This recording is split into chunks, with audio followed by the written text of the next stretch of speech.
প্রিয় দর্শক বন্ধুরা, এই মুহূর্তে প্রাথমিক থেকে বিগ ব্রেকিং নিউজ, মৈত্র কমিটির বিস্ফোরক রিপোর্ট তৎসহ একাডেমিক মামলার গুরুত্বপূর্ণ খবর আপডেট থাকছে ভিডিওতে।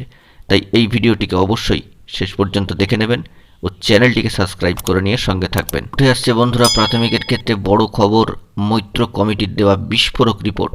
অত্যন্ত গুরুত্বপূর্ণ খবর এই ভিডিওর মধ্যে থাকছে। অবশ্যই ভিডিওটিকে শেষ পর্যন্ত শুনে বোঝার চেষ্টা করবেন ও চ্যানেলটিকে এখনই সাবস্ক্রাইব করে রাখবেন। বন্ধুরা, প্রাথমিকের ক্ষেত্রে শিক্ষক নিয়োগের শিক্ষাগত যোগ্যতার সমতা আনার জন্য মৈত্র কমিটি গঠন করেছিলেন সম্মানীয় বিচারপতি অভিজিৎ গঙ্গোপাধ্যায় মহাশয়। সেই কমিটির রিপোর্ট মহামান্য আদালতে ইতিমধ্যেই জমা পড়েছে। সেই দিক থেকে বলা যেতে পারে মৈত্র কমিটির রিপোর্ট অত্যন্ত বিস্ফোরক, চাঞ্চল্যকর এবং এই মুহূর্তের জন্য দাঁড়িয়ে অত্যন্ত তাৎপর্যবাহী। প্রাথমিক শিক্ষক নিয়োগের ক্ষেত্রে একাডেমিক মার্কস নর্মালাইজ করার জন্য কোর্টের তদারকিতে মৈত্র কমিশন গঠিত হয়েছিল। গতকালকে এই নিয়ে মহামান্য কলকাতা হাইকোর্টের দীর্ঘক্ষণ শুনানি চলেছে। ওই দিন দুপুর 1টা নাগাদ শুনানি শুরু হয়। জানা গিয়েছে মৈত্র কমিটি তার রিপোর্টে জানিয়েছে নতুন এবং পুরানোদের মধ্যে মাধ্যমিকের নম্বরের তেমন কোনো পার্থক্য নেই। বিষয়টা হচ্ছে এরকম যে সিলেবাসের ক্ষেত্রেও তখন কিন্তু পরিবর্তন হয়নি। তবে উচ্চ মাধ্যমিক স্তরে এসে দেখা যাচ্ছে যে পুরনো ও নতুনদের মধ্যে নম্বরের পার্থক্যটাই হচ্ছে অনেকটা বেশি। উচ্চ মাধ্যমিক শিক্ষা সংসদ সিলেবাসও একাধিকবার পরিবর্তন এনেছেন। দেখা যাচ্ছে 2006-এর আগে একটা সিলেবাস বর্তমান ছিল, তারপর 2007 থেকে 9 পর্যন্ত একটা সিলেবাস, তারপর 2010 থেকে 14 সাল পর্যন্ত আর একটা সিলেবাস, এবং তারপরে 2014 সাল থেকে বর্তমান সময় পর্যন্ত আরও একটি সিলেবাসকে মেনে এবং সেটা ধরেই কিন্তু পঠন পাঠন চলছে।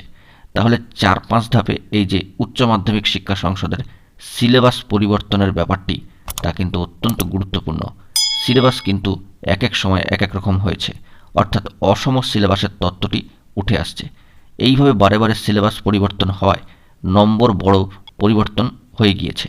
অসম সিলেবাসের বিষয়টিকে তুলে ধরে দেখানো হয়েছে এবং এই সিলেবাস অনুযায়ী কোয়েশ্চেনের প্যাটার্নও বিভিন্নভাবে ধাপে ধাপে পরিবর্তিত হয়ে গিয়েছে। এই যে কোয়েশ্চেন প্যাটার্ন এবং নম্বরের পরিবর্তন, এর ফলে পরীক্ষার্থীদের নম্বরে কিন্তু পরিবর্তন ঘটে গিয়েছে। মামলাকারীদের আইনজীবী নম্বরের এই অসাম্যকে তুলে ধরে সমতা করার বিষয়টি তোলেন। পাশাপাশি উচ্চ মাধ্যমিকের বরাদ্দ নম্বর কমিয়ে টেটের স্কোর বাড়ানোর ওপর জোর দেন। এই মামলার পরবর্তী শুনানির দিন কিন্তু ধার্য করা হয়েছে আগামী 19শে জুলাই। মূলত পুরনো মাধ্যমিক, উচ্চ মাধ্যমিক দেওয়া চাকরি প্রার্থীদের সঙ্গে নতুন আপডেটেড যে সিলেবাস রয়েছে তা পড়ে পাশ করা চাকরি প্রার্থীদের একাডেমিক নম্বরের ভারসাম্য আনতেই এই কমিটি গঠনের নির্দেশ দিয়েছিলেন সম্মানীয় বিচারপতি অভিজিৎ গঙ্গোপাধ্যায় মহাশয়। এই নিয়ে সম্মানীয় বিচারপতি আগেই মন্তব্য করেছিলেন যে কমিটি খুব ভালো কাজ করেছে। আগামী দিনে বিভিন্ন চাকরির পরীক্ষার ক্ষেত্রে তাদের সিদ্ধান্ত দৃষ্টান্ত তৈরি করতে পারে। বিগত 1 দশকে মাধ্যমিক উচ্চ মাধ্যমিকে গড় নম্বরের হার অনেকটাই বেড়েছে। নতুন যারা মাধ্যমিক বা উচ্চ মাধ্যমিক পাশ করেছে তাদের প্রাপ্ত নম্বরের তুলনায় অতীতে যারা পাশ করেছেন তাদের নম্বর অনেকাংশেই কম।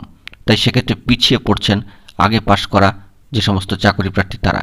সেই সমস্যার সমাধান কিভাবে করা যাবে তা ঠিক করতেই মৈত্র কমিটি গঠন করা হয়েছিল। প্রসঙ্গত জানিয়ে রাখা দরকার বন্ধুরা, গতকালকে এই সংক্রান্ত বিষয়ে প্রাথমিকের ক্ষেত্রে একাডেমিক মামলায় পিটিশনারদের সম্মানীয় আইনজীবীদের পক্ষ থেকে জোর দেওয়া হয় যে উচ্চ মাধ্যমিকের নম্বরের ওপর ওনারা পরিষ্কার জানান উচ্চ মাধ্যমিকের নম্বর কমিয়ে 5 করা হোক আর টেটের নম্বর স্কোর বাড়িয়ে 10 করা হোক।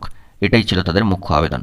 দেখা যাক বন্ধুরা পরবর্তী শুনানির দিন এ বিষয়ে কী খবর আপডেট উঠে আসে। পরবর্তী শুনানির দিন এক্ষেত্রে দেওয়া হয়েছে আগামী 19শে জুলাই। দেখা যাক কী খবর আপডেট উঠে আসে। বন্ধুরা এখন এটুকুই। সকলে ভালো থাকবেন ও চ্যানেলটিকে এখনই সাবস্ক্রাইব করে নিয়ে সঙ্গে থাকবেন। ধন্যবাদ।